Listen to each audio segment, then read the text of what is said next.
Welcome to the Happiness Podcast. I'm Dr. Robert Puff. Have you ever had a good day? I mean a day that's really good. Not where everything went right, but where nothing could go wrong. No matter what came your way, you would just have a smile in your heart and all would be well. Have you ever had one of those days? I bet most of us have. My next question is, have you ever known a person who seems to be having a pretty good life? And again, I don't mean that everything is going well for them, like they have a lot of money in the bank, they live in a beautiful house, they're in a loving relationship. That's not what I'm talking about. I'm talking about where they, no matter what's going on in their life, just seem to do well.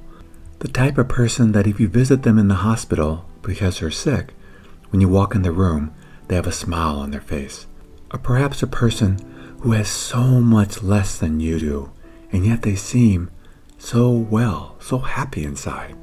Do you know that type of person?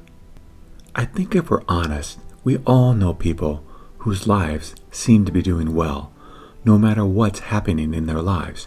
And if something in their life changed, they would still be that same happy person. It's as if the external circumstances of their lives are irrelevant, and they just do well no matter what. Sometimes we call them happy people.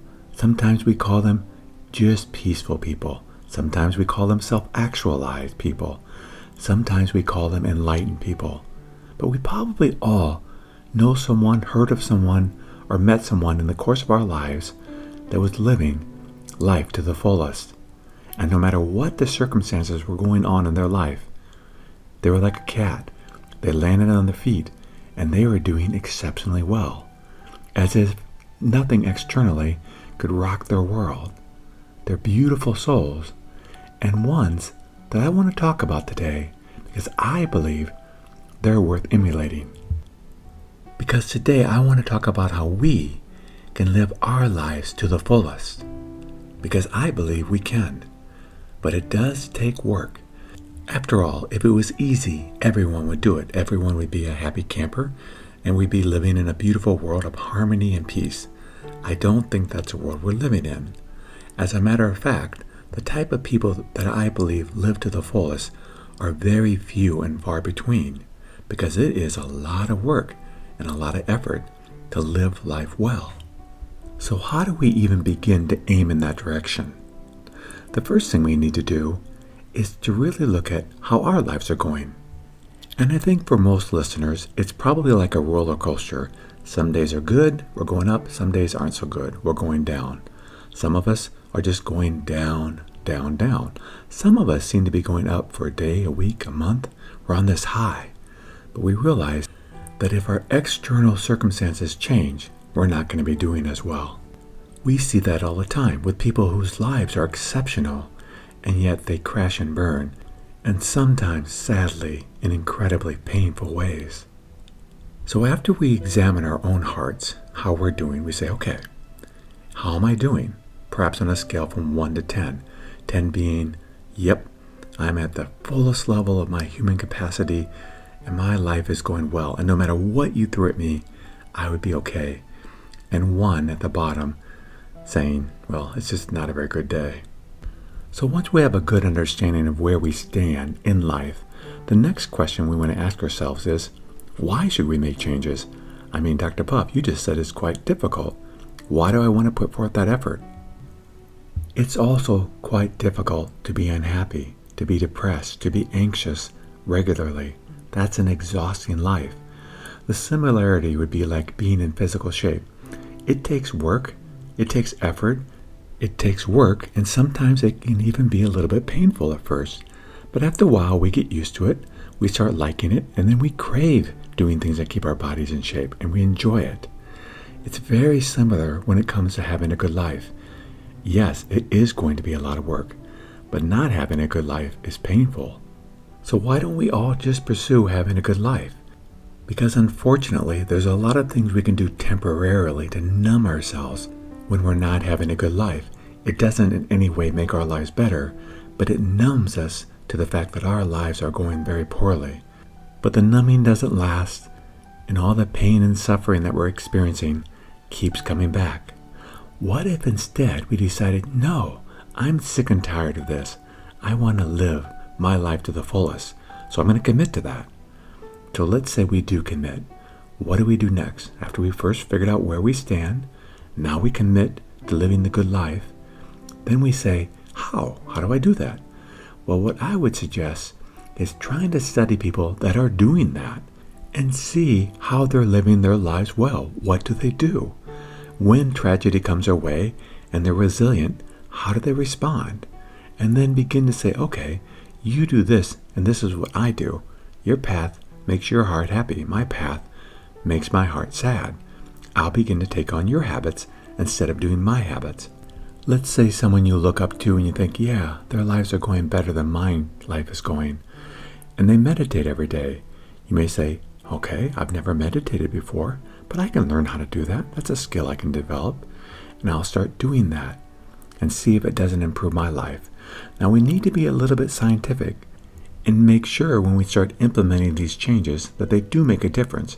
Now mind you, at first they may be a bit challenging, but if it makes sense to us that they should make a difference, and after we do it a while, we begin to see, you're right, it is making some differences. I am getting happier.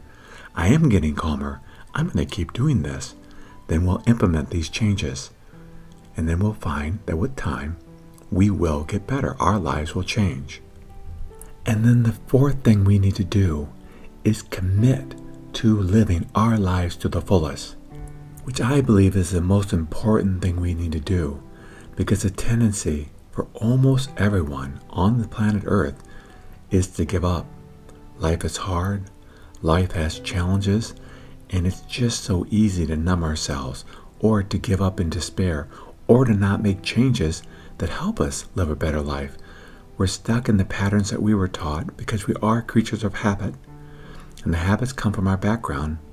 And if our background wasn't that great, we're going to have perhaps very bad habits when the hard times come in life, and they do come. But learning the skills of living life to the fullest, if we make that our intention, no matter what, that's where we put our effort, that's where we put our time, that's where we put our resources, then what we'll find is we'll get better and better and better. Could you imagine if every morning we woke up with the commitment, I'm going to live life to the fullest. And then when we put our head down at the end of the night, we say, I'm going to live life to the fullest. What if we did that throughout the day? Is this choice I'm making right now living my life to the fullest? I'm waiting 30 minutes for an appointment. How do I use this time well to live life to the fullest? Perhaps I can read some inspirational quotes on my phone. Perhaps I can listen to a podcast that inspires me and teaches me new things. Perhaps I can talk to the person beside me and get to know them and why they're there and connect with this person. We throughout the day have so many choices that we make. And what if throughout the day we chose to live life to the fullest, so that if we pick up our kids from school and they don't talk to us and they're sulky, they even seem angry at us, we stay quiet for a little while and then we ask them, is everything okay, sweetie? And maybe they don't answer. Maybe they do. But we don't engage with them and say, what's wrong with you? Why are you having such a bad attitude? Is that living life to the fullest? We have so many opportunities all day long to make different choices, to make choices that make our hearts shine, and perhaps even the people around us. There are just so many opportunities we have to live life to the fullest. And if we're truly going to do this, it is every choice that we make that will matter. Every one of them. And not only what we do externally, what we expose ourselves to, what we're thinking about. Everything matters. And when we realize that, then we begin to do changes that help us to live life to the fullest all day long. Many years ago, I learned about the importance of goals. And they are important and they're extremely helpful because they help us to refocus our attention and our behavior throughout the day and help us reach things that we may think are unreachable. Now, mostly goals are about making money and becoming successful, but I'm talking about here living a life that's beautiful. That's our goal. That our lives are lived to the fullest. And I want to read a couple that are on my phone that I read every day. And if you like them, please feel free to put them on your phone and read them every day. I've been reading them for years, and they really make my life go better. The first one says, "Never get mad at how other people or life that I feel is misbehaving. Just behave kindly and peacefully back. Fairness is a silly game. My goal is to be kind and accepting in the face of all unkindness and all changes. This is the goal." The next one says, "My life is to be lived at the highest level in all circumstances. It doesn't matter at all what happens. What matters 100% is my response. Respond with gratitude and kindness, always and no matter what." As you journey through life, and if you decide to join me on living our lives to the fullest, you will have different things that you find are important for you. And if you'd want, I'd love it if you'd share them in the comments section wherever you're listening to this. I've learned and continue to learn from so many people throughout my life. Perhaps you will be one of them. We can help each other have beautiful lives. It is work. It is effort. But may we all shine brightly during our brief stay here on planet Earth, so that when we take our last breath, we'll say, "That was a good life. Thank you." Thank you for joining me on the Happiness Podcast. If you'd like to learn more about the podcast, please go to happinesspodcast.org.